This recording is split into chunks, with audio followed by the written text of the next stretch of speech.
నిహాల్ 177 క్రోర్ పెట్టి ఒక ఎకరం కొంటున్నారు. అసలు ఇది వర్తేనా?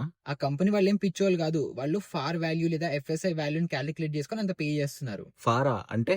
ఫార్ అంటే ఫ్లోర్ ఏరియా రేషియో. అంటే ఇప్పుడు సపోజ్ మనం ఒక 1 acre ల్యాండ్ తీసుకుంటే దీని మీద మనం ఎంత బిల్టప్ ఏరియా కట్టుకోవచ్చు అని గవర్నమెంట్ ఇచ్చే ఒక పర్మిషన్. ఏదైనా ఎగ్జాంపుల్ తీసుకొని చెప్పు.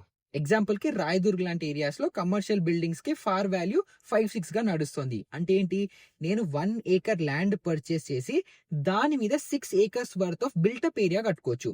అంటే ఈ బిల్టప్ ఏరియాలో టెర్రస్లు అవ్వచ్చు, ఓపెన్ స్పేసెస్ అవ్వచ్చు, పార్కింగ్ ఇవన్నీ ఎక్స్క్లూడ్ చేసి యాక్చువల్ బిల్టప్ ఏరియా 6 acres వరకు కట్టుకోవచ్చు. ఇన్ని కోట్లు ఖర్చు పెట్టి కంపెనీస్ ఎవరైతే కొంటున్నారో వాళ్ళ లాజిక్ ఏంటంటే నేను కొనేది 1 acre అయినప్పటికీ దీన్ని 6 acres లాగా వాడుకోవచ్చు కాబట్టి పర్ ఏకర్ కాస్ట్ 30 crores కదా అని చెప్పి అలా ఇన్వెస్ట్ చేస్తున్నారు. సో ఇప్పుడు ఈ మ్యాథ్, ఈ లాజిక్ కరెక్ట్ అనిపించిన వాళ్ళు ఇన్వెస్ట్ చేస్తారు, లేని వాళ్ళు చెయ్యరు.